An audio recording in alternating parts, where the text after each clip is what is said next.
Okay, it's just a quick little test to see if my video editing software works and stuff. So just for a demo I thought I'd do one of my basic aerobatic little Mark 1 planes, just a little turbojet jobby. So we'll start with some fuel. So the Mark 1 fuselage, jet fuel, standard thing, doesn't weigh much and it's nice and streamlined. But actually we don't need a lot of fuel, and I want to keep the fuselage relatively long. Well, longish, because if you go for too short a fuselage, your tailplane doesn't have enough leverage. It's hard to get your longitudinal stability right. So we'll stretch it out with the structural fuselage in front, and then whack one of those nice fuselage intakes on the back. Not a lot of air, but it's only one engine, and I'm not planning on going to super high altitude with this thing anyway, so don't need a lot of intake, and less intake means less drag, less weight. I'll throw a Delta Deluxe on the top for a tail fin, because you don't need a lot of control authority in your tail fin, just a little bit to keep you straight, because usually you're doing your turning with your elevators and your ailerons rather than the tail. So because of that we'll get a bit more authority on the elevators, so throw some AVR8s on there. And may as well put an engine on, turbojet. Basic jet would work just as well on this sort of one for low altitude aerobatics, but this gives you the option of getting up above Mark 1 and getting a bit of altitude if you want to. So what's up next? Here we go, some wings. Alright, could have gone with the broader swept wings, but this thing, it's very small, it's very light, so it doesn't need a lot of lift, and the smaller wings will save even more weight and save a bit of drag as well. So what do we got coming? There we go. So the elevons, you can see they're a complete 9-meter place, right, if you're doing it with angle snap on, but if you turn it off, then you can rotate them around and get them into place where they fit nicely eventually. There we go.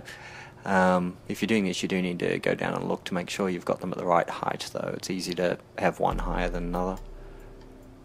But there we go, lines up easy enough.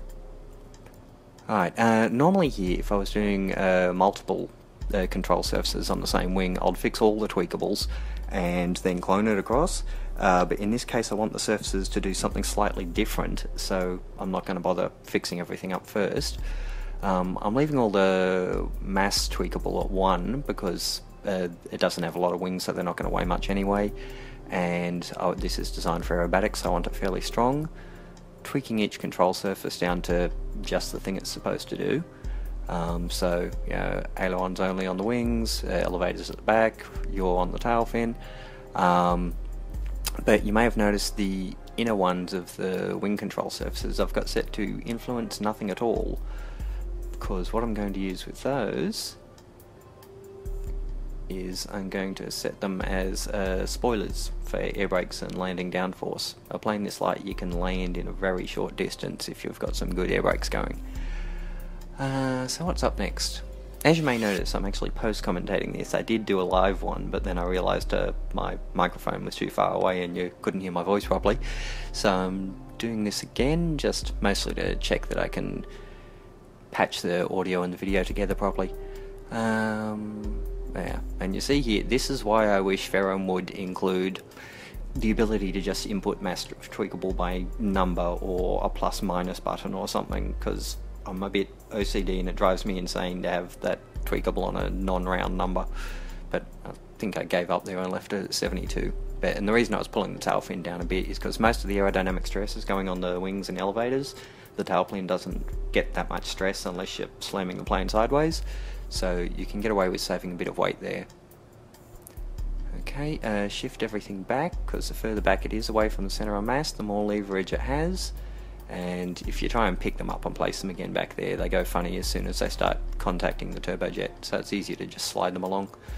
And we can see here centre of lift is way too far forward, and you can also see here some glitches with RCS build aid. As soon as you engage the offset tools, your centre of lift and thing jumps about, so that's still not working quite right with the latest version. I think it's the offset tools that bother it a bit. But yeah, that looks pretty good. So if it was something designed to go for orbit, I'd probably put the centre of lift a bit further back, but because this is designed for low altitude manoeuvrability, I want it pretty tight up on.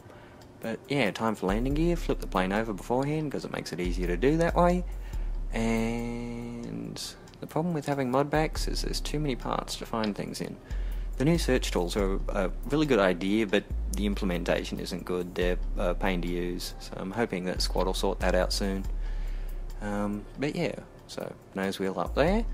Could have actually flipped that around the other way to give me a slightly longer wheelbase. Cost of that is you don't get your wheel headlight pointing forwards, but it'll do as is. I'm putting some pylons on the wings, well, not pylons, hard points, because the wheels are going to be, well, the tail's going to be too low down if I don't, and then we'll have problems with not just a tail strike hazard, but also a plane with a really strong positive pitch is hard to land, because as soon as the front wheel touches the ground, the plane pitches up and then it tries to take off again. They tend to bounce down the runway a lot. Right, so I'm going to shift this up into the fuselage a bit, partly to tilt the plane down a bit so it'll stick to the runway when it comes down, but mostly just for aesthetic reasons. It doesn't actually reduce the drag at all doing this, but it does look a bit nicer. Okay, so that's sorted out, flip it over. We're nearly done, so I think we should probably give it a name here. Or am I going to do action groups first? No. Yep, action groups. Yeah. You may notice the mouse tracking on my vidcap software is a bit off, so it's showing my mouse an inch or so to the right of where I'm actually pointing it. So yeah, so just engine, intake, and spoilers for the air brakes. I'm leaving those hooked to the brakes group because that's easy enough to remember. You don't have to keep in mind an extra action group. So I'll give it a name, preferably without any typos, and save it up, and it's nearly done. We'll just have to look and see what Ferrum has to say before we take it out on the road. So let's check up first. How's it looking at takeoff? Bit of roll instability, not surprising. The wingspan isn't that wide and everything's flat.